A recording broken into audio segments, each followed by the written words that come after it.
आपको नाम? जसाराम। तो अब की बार आरएलपी लच्छाराम जी ने टिकट दियो है, तो कहीं माहौल है, कहीं समीकरण है? एक तरफ माहौल है, लच्छाराम जी जीत रही है। लच्छाराम जी जीत रही है, तो कहीं समीकरण रहे वो लोग कता वोटिंग रेवेली कांग्रेस बीजेपी में क्या कहीं टक्कर रेवेली? कांग्रेस तीसरे नंबर है, बीजेपी भी दूसरे नंबर है, आरएलपी पहले नंबर है। तो लच्छा जी का अता साल का संघर्ष ने और स्वभाव ने देकर कहीं के वो चाहो? लच्छाराम जी को स्वभाव संघर्ष बहुत शानदार हो, और लच्छाराम जी लोग सहानुभूति दे रहे हैं, लोग उड़िया करें, वोट आयर करें, लच्छाराम जी ने वोट देवा मन में लोगों के। आपको नाम? हरीश डूडी। तो हरीश जी बताओ कहीं माहौल है बार परबसर विधानसभा को? दो जोड़ी पार्टियों को झंडी उठा पड़ो को नहीं या तो लच्छाराम जी की कहीं जीत उसी टक्कर को माहौल कौन के बीच में ऐसी दो पार्टियां हैं? बीजेपी और आरएलपी। आरएलपी और बीजेपी। तो आपको नाम? सिंबुराम कुड़िया। तो कहीं माहौल है परबसर विधानसभा को? आज की तारीख में तो लच्छाराम बडाइडा एक नंबर पे चल रहे हैं, 2 नंबर पे भाजपा है। अगर टक्कर में बात करें भाई किस पार्टी की टक्कर है, तो भाजपा टक्कर में और कांग्रेस तो 3 नंबर पे गई।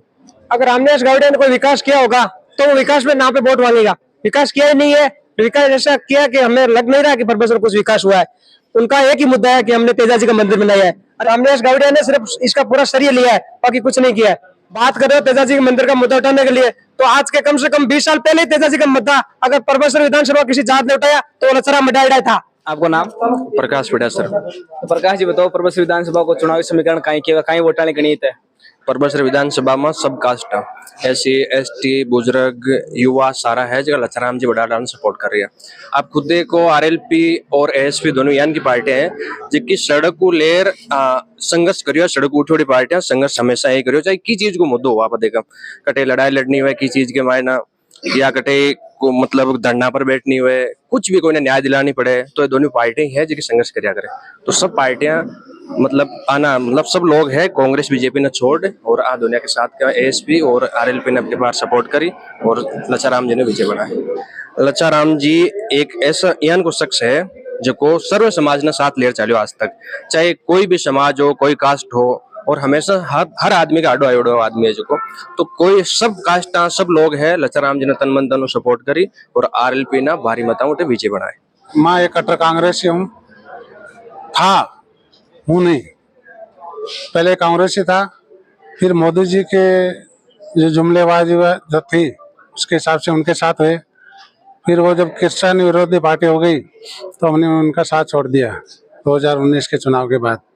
उसके बाद 2018 में रामनिवास जी को एक तरफा वोट दिए, और लच्छाराम जी भी उनके साथ है, क्योंकि लच्छाराम जी का जो संघर्ष है वो 30 साल पुराना संघर्ष था। 30 साल से उन्होंने गरीब को मतलब गणेश मान के सेवा की, पार्टी से ऊपर उठ के। पार्टी के लिए तो सब करते हैं, पर उनके घर पे जो कोई आदमी गया वो खाली हाथ नहीं आया। कि ऐसा नहीं है कि कोई आदमी गया और वो बीजेपी का था या कांग्रेस का था या किसी अदर पार्टी का था, कॉमरेड का था, उनके घर पे अगर पहुंच गया तो उन्होंने जो भी उनसे हुआ वो किया। और रामनिवास जी के वो भी साथ में थे, तो अपन उस हिसाब से उनको वोट दिया कि भाई चलो एक नया नेता है, कम उम्र का यंग नेता है, तो कुछ अच्छा करेगा।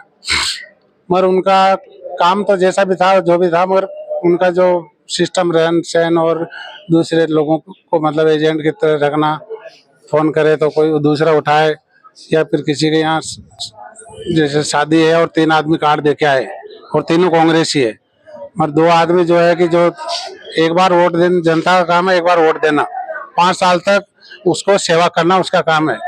तो रोज रोज जरूरी नहीं है कि मैं उसको वोट दे दिया तो 5 साल तक वो जो बोले वही मैं करूं। मैं किसी के साथ भी जा सकता हूँ, आरएलपी के साथ जा सकता हूँ, बीजेपी के साथ जा सकता हूँ।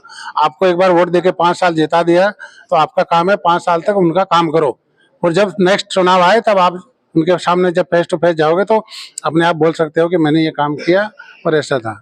और हमारे टक्कर में कोई है ही नहीं, ना बीजेपी है ना कांग्रेस है, हम पहले नंबर पे हैं, और वो दोनों आसपास ही नहीं है हमारे कहीं भी।